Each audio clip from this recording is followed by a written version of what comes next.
భక్తివన్న ప్రేక్షకులకు శుభోదయం 31/12/2025 స్వస్తి శ్రీ చాంద్రమానం విశ్వావసునామ సంవత్సరం దక్షిణాయనం హేమంత ఋతువు పుష్యమాసం శుక్లపక్ష ద్వాదశి బుధవారం ద్వాదశి రాత్రి 11:08 వరకు నక్షత్రం కృత్తిగా నక్షత్రం రాత్రి 11:32 వరకు వర్జ్యం మధ్యాహ్నం 12:21 నుండి 1:50 వరకు దుర్ముహూర్తాల ఉదయం 11:41 నుండి 12:24 వరకు సూర్యోదయం 6:34 సూర్యాస్తమయం 5:32 అమృతగల రాత్రి 9:18 నుండి 10:45 వరకు రాహుకాలం మధ్యాహ్నం 12 గంటల నుండి 1:30 వరకు రాహుకాలం శుభ సమయం లేదు ఈరోజు సాధ్యాయోగం రాత్రి 7:43 భవ మధ్యాహ్నం 12:18 బాలువ రాత్రి 11:08 అలాగే ఈరోజు నిన్న ముక్కోటి ఏకాదశి ఉపవాసం చేసినటువంటి వాళ్ళు ద్వాదశి రాత్రి వరకు ఉంది, కానీ 12 దాటాక శాలిగ్రామార్చన తులసార్చన శాలిగ్రామ దానాలు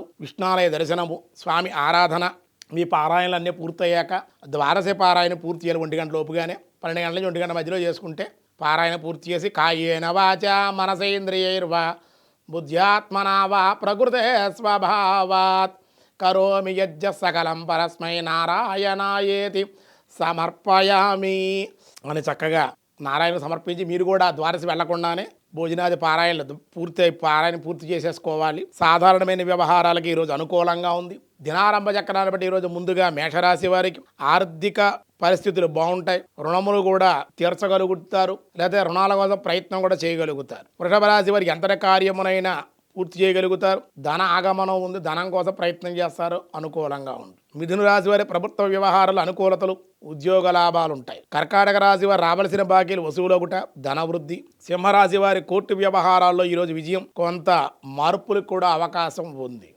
కన్యారాశి వారికి దూర బంధువులు రాక సంతోషకరమైన వార్తలు వినే అవకాశం. తులారాశి వారి ఆర్థికంగా బాగుంటుంది, సంఘంలో గుర్తింపు, కొన్ని సమస్యలు కూడా తీరే అవకాశం. వృశ్చిక రాశి వారి వృత్తి వ్యాపార వ్యవహారాల్లో కలిసి వచ్చుట ఆనందం. ధనుసు రాశి వారి ఊహించిన సమస్యల నుండి బయటపడే అవకాశం, విశేష అనుకూలతలు. మకర రాశి వారి భార్యాభర్తల మధ్య విభేదాలు, కుటుంబ సమస్యలతో ఇబ్బంది పడే అవకాశం. కుంభరాశి వారికి విపరీతమైనటువంటి ఖర్చులు, అధిక శ్రమ కూడా ఉండే అవకాశం ఉంది. మీనరాశి వారికి నేత్ర శిరో వ్యాధుల వల్ల ఇబ్బందులు ఉంటాయి, అధిక ఖర్చులు కూడా ఉండే అవకాశం ఉంది.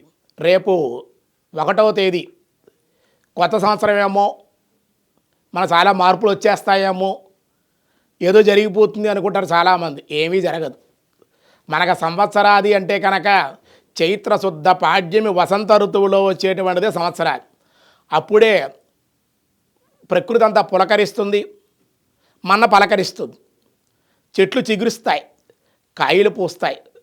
ఈ విధంగా మనకు వసంత ఋతువులోనే చైత్రమాసంలోనే కొత్త సంవత్సరం. మనకి హైందవ సనాతనమైన సాంప్రదాయం, దేవతల నుంచి ఋషుల వరకు ఇప్పటి వరకు కూడా అదే జరుగుతుంది.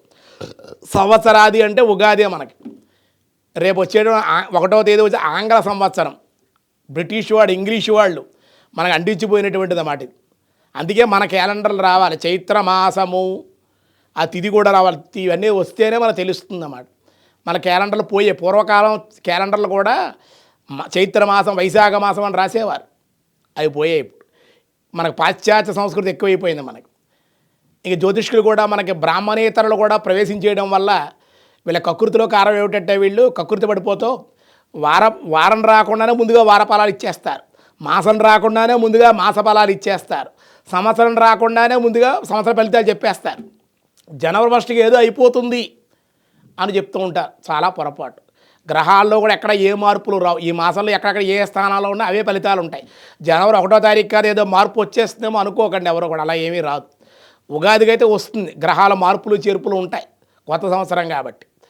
మన వాళ్ళు అలా చేస్తున్నారు. జ్యోతిష్యం అంటే కనుక పవిత్రంగా ఉండాలి, నియమబద్ధంగా ఉండాలి, అంతే తప్ప మన ఇష్టానుసారంగా సంవత్సరం రాకుండా మాసం రాకుండానే వారానికన్నా ముందుగానే టెలికాస్ట్ చేసేయడం ఇతర ఛానల్లో చాలా యూట్యూబ్లో కనపడుతూ ఉన్నాయి. అలా చేయకూడదు. బ్రాహ్మణేతరులు చేస్తున్నారు, దాన్ని కమర్షియల్ చేసేస్తున్నారు.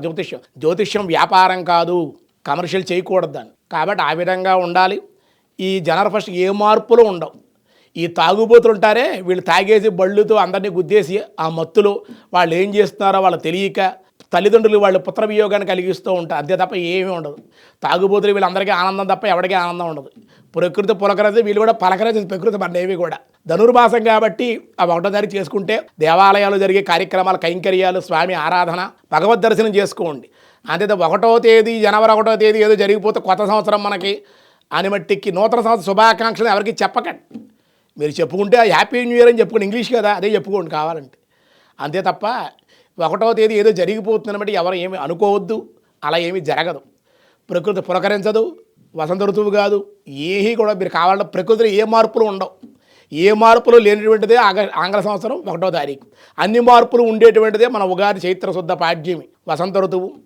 కోకిళ్ళు కూడా కూ కూ అని కూస్తూ ఉంటాయి. మామిడి పిందులు, వేప పువ్వు, చింతపండు, బెల్లము, ప్రకృతిలో మన ఆహార పదార్థాలన్నీ ఉత్పత్తి అయ్యేటువంటి సమయం కూడా అదే. ఋతువులు ప్రకృతి తెలియజేస్తుంది, నీకు కొత్త సంవత్సరం వచ్చిందిరా అని తెలియజేస్తుంది. ఆగస్టు 1కి మనకి జనవరి 1కి వస్తుందా?